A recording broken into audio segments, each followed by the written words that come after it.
Daimler AG Chairman Dieter Zetsche will be on Capitol Hill later this morning showing off the Smart 42, the tiny 4-mile per gallon car that's a hit in Europe and will be available here in January.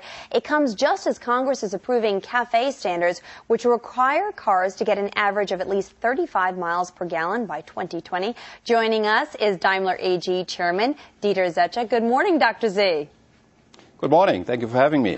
Well, it's a pleasure having you. Tell us a little bit more about this Smart for Two car. Why is this the prime time to release this in America?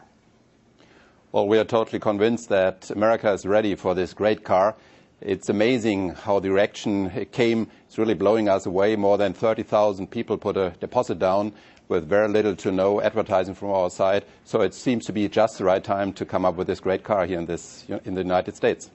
You know, given all this talk about these new CAFE standards, how do you think that'll affect sales of this company? Of course, I realize those aren't until 2020, but it certainly must mean good news for you. I mean, altogether, there's no doubt that Smart is a great statement from our company, for Mercedes, for Daimler altogether. This vehicle helps you save fuel, to support the environment, to reduce traffic congestion in big cities, and just make a lifestyle statement. So it's all there. Well, you're doing some fun things today with some congressmen with this car. You've got a lot of heavy hitters coming to try it out. Tell us a little bit about what you're doing. Well, altogether, obviously, Mercedes is the brand and Daimler the company who invented the car altogether. And it's our responsibility to show the path to the future. And that's exactly what we're doing across the board. And Smart is one of the great examples to do exactly that, helping us all to maintain mobility, personal mobility, at the same time reduce the effect on the environment and just get a great solution for the future. How much is the car, and how can people, if they're interested in buying it, I understand, how can they get it? Is it through the Internet? Well, obviously, you can contact us through the Internet, and more than 3 million hits we have already seen with 5 minutes stay time in average.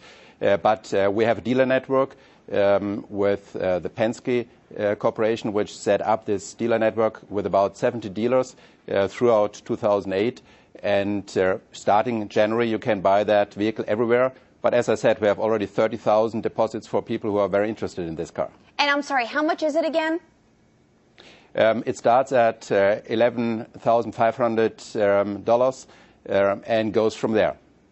Okay, let's talk a little bit about your decision to sell off the 80% of Chrysler to Cerberus Capital earlier this year. How big a decision was that for you? What's the future of the company looking like right now? I mean, of course, you can imagine that for me personally, having had such a great and important time for me during 5 years in Detroit, it was a very difficult decision. But at the same time, I was convinced that it would be the best for both parts of the company, for Chrysler and Daimler. And the recent months have definitely shown that this was the right assumption. Chrysler is making progress, and Daimler is in a very good status as well. Talk about your plans in China. I understand that you made an attempt to buy a stake in a corporation there, and it didn't go through. How disappointed were you, and what were the issues?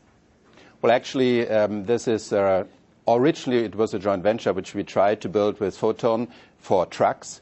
Then the Chinese side suggested that it would be better if we would buy a stake instead of doing a joint venture. Now, this would have been the first of this kind in China. Obviously, their governments decided not to go that path at that point of time. And so we are back to check for a joint venture, which we most likely will build together. So it's just a different form, but not a total stop. How is the health of the industry? We keep hearing about the domestic car makers, the Fords, the GMs. What do you think about the market, and is there potential for growth in the United States? Obviously, we have a very different situation of the markets around the globe. In the US, the perspectives for next year are not too great. We expect some reduction in the total market. Europe is about flat in the expectation, but the emerging markets like China and Middle East and South America, for instance, are doing just great, so that overall their sales in the world altogether next year will grow. Well, you know, we know you from commercials. It's hard not to recognize you as Dr. Z. You planning to do any more commercials? Well, that was certainly fun. But my day job is running a company, and I don't think that I will come to this other hobby again. All right. Well, thank you so much for joining us this morning, and best of